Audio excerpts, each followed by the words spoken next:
नमस्कार, आप देख रहे लोकमंच और मैं हूं आपके साथ सत्यम ठाकुर। दिल्ली के मुख्यमंत्री अरविंद केजरीवाल के 2022 में उत्तर प्रदेश विधानसभा चुनाव लड़ने के ऐलान के बाद अब डिप्टी सीएम मनीष सिसोदिया ने योगी सरकार के मंत्रियों की बहस की चुनौती स्वीकार कर ली है। दरअसल केजरीवाल के ऐलान के बाद यूपी के बेसिक शिक्षा मंत्री सतीश द्विवेदी ने दिल्ली सरकार के मंत्री को चैलेंज किया था कि वे यूपी आए और दोनों राज्यों की शिक्षा और स्कूल की व्यवस्था पर बहस करें, जिस पर मनीष सिसोदिया ने कहा, जब सीएम ने कहा है कि हम 2022 की यूपी चुनाव लड़ेंगे, यूपी सरकार के कई मंत्रियों ने हमें दिल्ली के स्कूल के मॉडल बनाम यूपी स्कूल के मॉडल पर बहस के लिए चुनौती दी। सिसोदिया ने कहा कि मुझे चुनौती स्वीकार है, मैं 2022 आपको बता दें कि उन्होंने कहा कि मैं 22 दिसंबर को लखनऊ आऊंगा, मुझे बताएं कि बहस के लिए कौन होगा तैयार।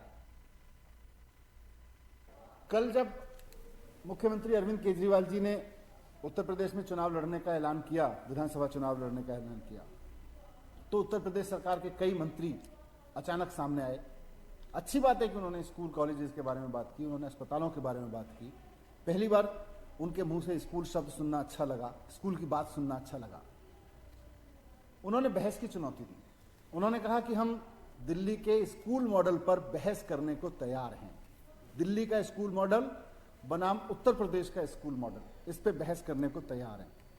मुझे ये दोनों चुनौतियां स्वीकार हैं। मैं ये दोनों चुनौतियां स्वीकार कर रहा हूं। मैं उत्तर प्रदेश के उन मंत्रियों को, सिद्धार्थ नाथ सिंह जी उत्तर प्रदेश के शिक्षा मंत्री जी भी हैं और कई और मंत्री हैं जिन्होंने चुनौती दी,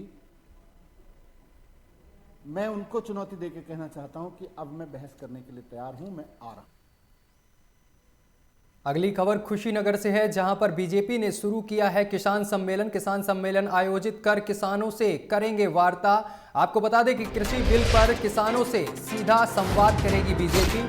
श्रम मंत्री स्वामी प्रसाद मौर्य रहेंगे मौजूद। आपको बता दें कि अब सीधे किसानों से संवाद किया जाएगा। देवरिया सांसद और विधायक भी इस दौरान मौजूद रहेंगे। आपको बता दें कि जिला मुख्यालय रविंद्र नगर में होगा सम्मेलन और इस सम्मेलन में कई बड़े नेता मौजूद रहेंगे जो किसानों से सीधे संवाद करेंगे कृषि बिल को लेकर और उनको कृषि बिल के बारे में समझाया जाएगा।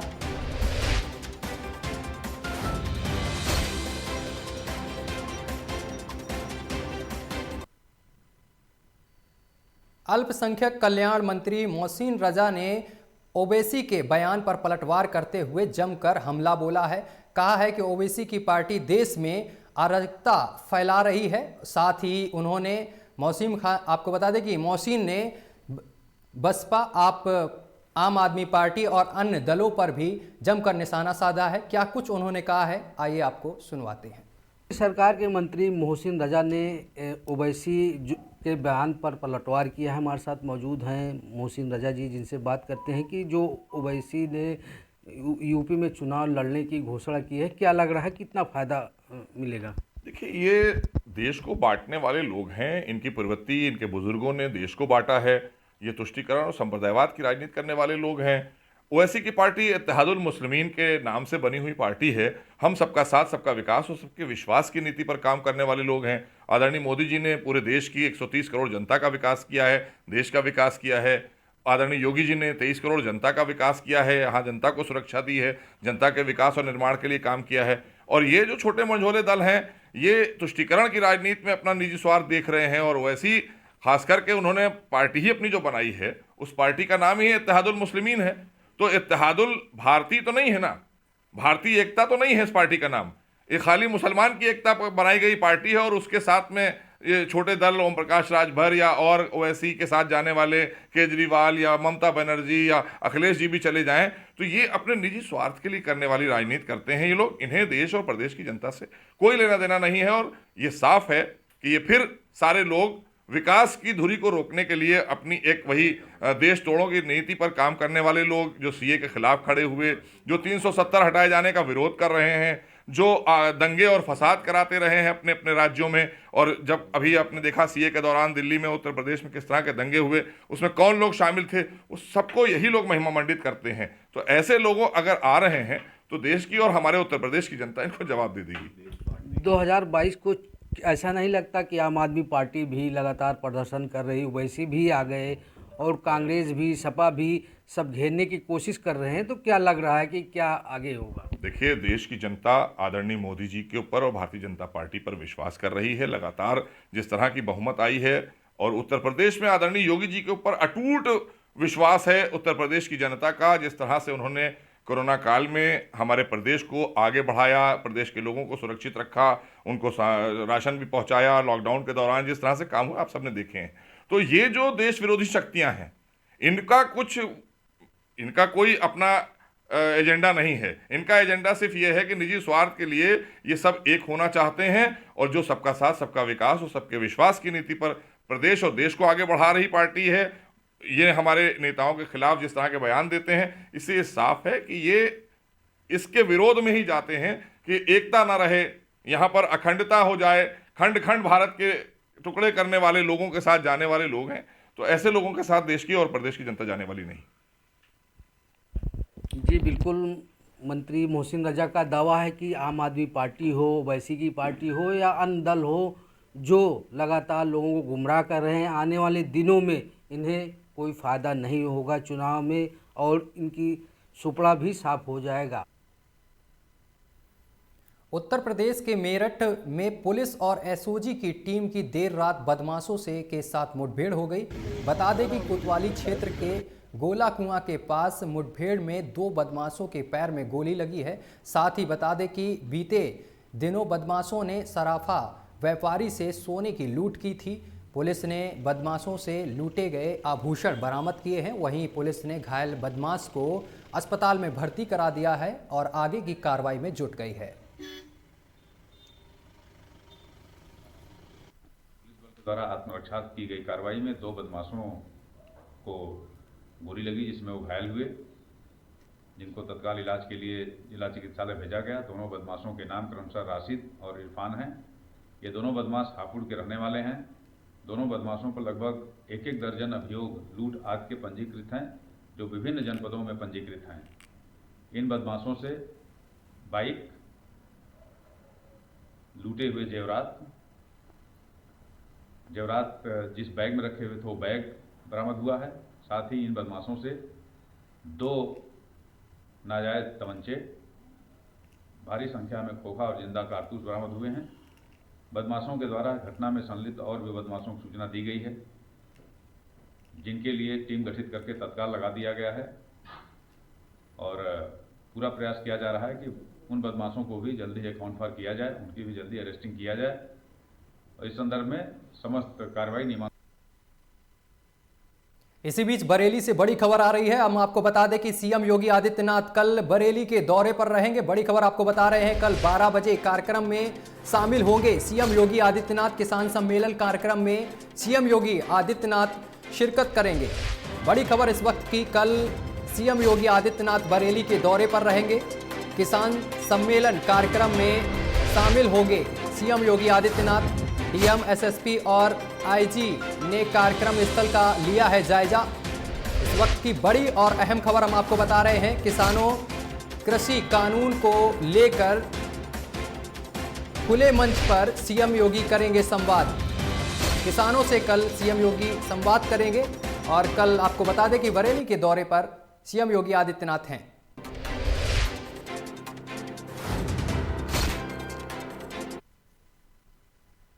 भदोही जिले के ज्ञानपुर तहसील में एसडीएम चंद्रशेखर के खिलाफ दर्जनों लेखपालों ने जमकर नारेबाजी की है। वहीं एसडीएम पर अभद्र भाषा का प्रयोग करने का आरोप लगाया है। साथ ही महिला लेखपालों के साथ दुर्व्यवहार करने की बात भी कही है। साथ ही कहा है कि सूबे के मुखिया कहते हैं कि महिलाओं का सम्मान करो, बावजूद इसके यहाँ उल्टा ही हो रहा है, लेकिन यह अब बर्दाश्त के बाहर हो चुका है। वहीं लेखपालों का कहना है कि जब तक मौजूदा एसडीएम को यहां से नहीं हटाया जाएगा तब तक कार्य बहिष्कार रहेगा।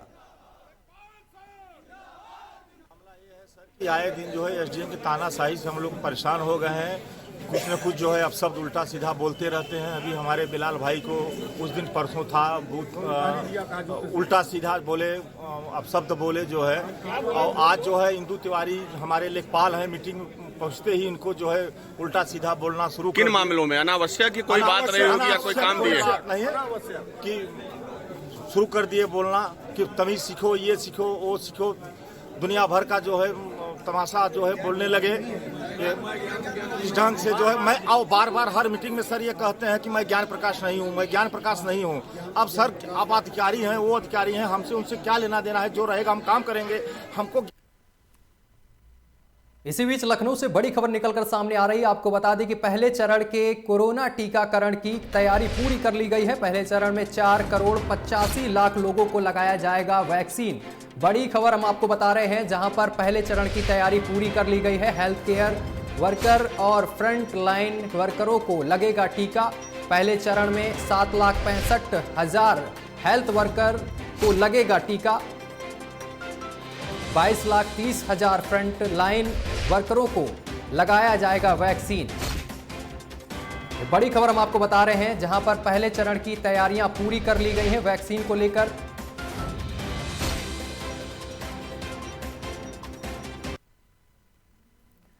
लखनऊ में पूर्व मंत्री आर.के. चौधरी ने लखनऊ प्रेस क्लब से आरक्षण को लेकर परिवर्तन चौक से हसरतगंज तक पैदल मार्च निकालने की कोशिश की। वहीं आर.के.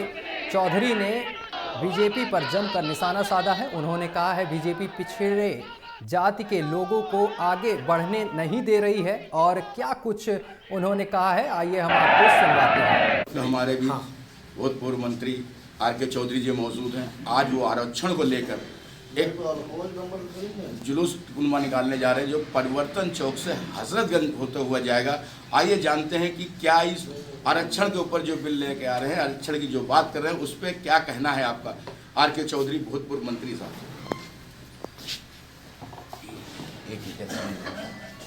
सिंगल ले लें? हाँ, सिंगल ले लीजिए। ये बताइए आर.के. चौधरी साहब कि आज जो आरक्षण के लिए आप परिवर्तन चौक से हजरतगंज जाना चाहते हैं, क्या उद्देश्य है इसका आरक्षण का? देखिए, आरक्षण एक संवैधानिक अधिकार है। इस अधिकार से दलितों को और पिछड़ों को धीरे धीरे आगे बढ़ने का मौका मिला है।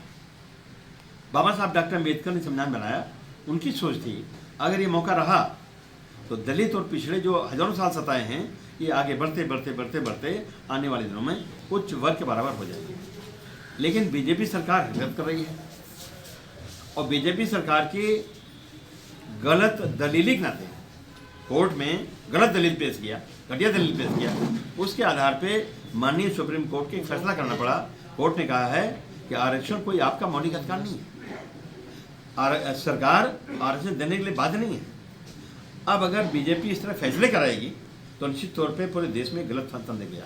पूरे देश में किसानों को लेकर जो आज किसान उग्र हो गए हैं, उसके बारे में क्या कहना चाहते हैं? पहली बात तो हम बैठे हैं आरक्षण के लिए, आरक्षण की बात खत्म नहीं हुई। निश्चित तौर पे अमेरिका के अश्वेतों ने अपने अधिकार के लिए लड़ा और भागीदारी ले लिया, और जब उनके साथ न्याय होता है, जॉर्ज फ्लॉयड जैसा अश्वेत कि गर्दन पे श्वेत समाज के लोग चढ़ बैठे और उसकी हत्या हो गई, तो पूरा देश, अमेरिका, दूसरे देश भी आंदोलित हो गए, और डोनाल्ड ट्रंप को अपने व्हाइट हाउस में बंकर में छिपना पड़ा। लेकिन भारत के दलित। वहीं अगली खबर लखनऊ से है, जहां पर अधिवक्ताओं ने पुलिस चौकी का घेराव किया है। चौकी के बाहर बैठकर अधिवक्ताओं ने प्रदर्शन किया है। ये तस्वीरें आप देख सकते हैं, जहां पर अधिवक्ताओं ने पुलिस चौकी के बाहर जमकर प्रदर्शन किया है। पुलिस चौकी का घेराव किया गया है। 59 लोगों में से 17 अधिवक्ता जेल में बंद हैं। बड़ी खबर हम आपको बता रहे हैं, एडीसीपी सुरेश चंद्र रावत ने समझा बुझाकर कराया है अधिवक्ताओं को शांत। थाना ककोरी क्षेत्र के अंतर्गत दुबग्गा चौकी का ये पूरा मामला है, जहां पर अधिवक्ताओं ने जमकर प्रदर्शन किया है। बाहरी उत्तरी दिल्ली के भलसवा डेरी थाना इलाके में बदमाशों के हौसले लगातार बुलंद होते जा रहे हैं। आपको बता दें कि सोमवार रात भलसवा डेरी इलाके के राजीव नगर जैन कॉलोनी के रहने वाले 40 वर्षीय व्यक्ति अपने घर से डॉक्टर के पास दवाई लेने निकला था, जहां बीच रास्ते में अज्ञात हमलावरों ने व्यक्ति को एक गोली मार दी और उसे घायल अवस्था में छोड़कर मौके से फरार हो गए, जिसके बाद आनन फानन में परिजनों को जानकारी दी गई। साथ ही घायल को बाबू जगजीवन राम हॉस्पिटल में भर्ती करवाया गया है, जहां युवक ने इलाज के दौरान दम तोड़ दिया है। वहीं मामले की जानकारी पाते ही पुलिस मौके पर पहुंची और परिजनों के बयान पर अज्ञात हमलावरों पर मुकदमा दर्ज कर लिया है और आगे की जांच में जुट गई है।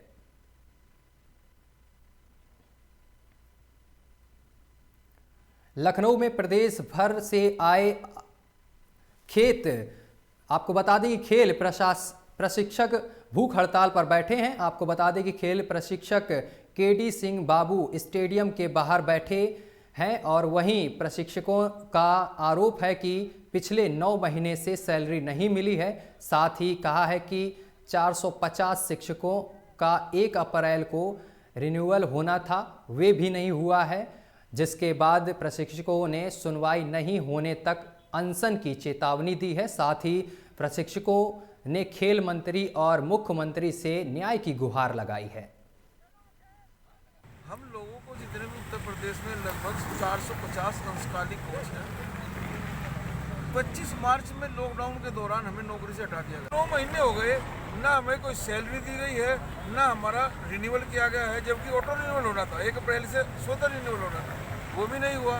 ना हमें कोई सैलरी दी गई। 9 महीने से विभाग में पूरे उत्तर प्रदेश में स्टेडियम, खेल गतिविधि सब बंद पड़ी है। अगला कदम तो सुसाइड या आत्महत्या ही कर सकते हैं, और क्या करें, घर पे भी हम मरने के कगार पे हैं, यहाँ भी मर जाएंगे। मतलब अगर प्रशासन ने बात नहीं मानी तो आप आत्महत्या कर लेंगे? बिल्कुल सोच लिया। अपने अपने अधिकारियों से कह रहे हैं कि आज की डेट का मैं इंतजार कर रहा था कि हमारे 450 कोच जो है अंशकालिक वो भूखों मरे। ये डायरेक्टर साहब की वर्डिंग है, तो इनसे हम क्या उम्मीद कर सकते हैं कि हमको ये सैलरी देंगे? 9 महीने हो गए। अगली खबर लखनऊ से है, जहां पर ओवैसी ने ओम प्रकाश से मुलाकात की है। आपको बता दें कि होटल लेवन ट्री में ओवैसी ने मुलाकात की है। जिला पंचायत की चुनाव में उतरेंगी सुभाषपा, जिसको लेकर ये मुलाकात की गई है। संयुक्त मोर्चा के सदस्य हैं राजभर और ओवैसी। 2022 के चुनाव को लेकर यहां पर बातचीत की गई है, रणनीति तय की गई है दोनों के बीच।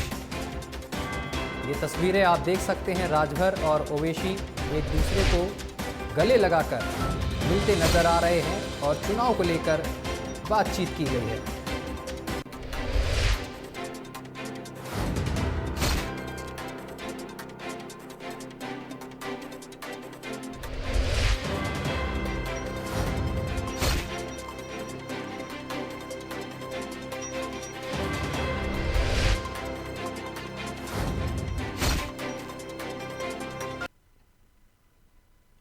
उत्तर प्रदेश के बिजनौर में कोहरे का कहर लगातार जारी है। बता दें कि कोहरे के चलते विजुअलिटी भी काफ़ी कम रही है। गाड़ी चलने में चालकों को काफ़ी समस्या हो रही है। चालक लाइट और डिपर जलाकर रेंग कर अपने वाहनों को चलाने को मजबूर हैं। वहीं मजदूरों के काम पर भी कोहरे का काफ़ी असर देखने को मिला है। ये तस्वीरें आप देख सकते हैं किस तरीके से विजुअलिटी कम रही है और लोगों को खासी दिक्कतों का सामना करना पड़ रहा है। मजदूरों को भी इस दौरान काफ़ी दिक्कतों का सामना करना पड़ रहा है।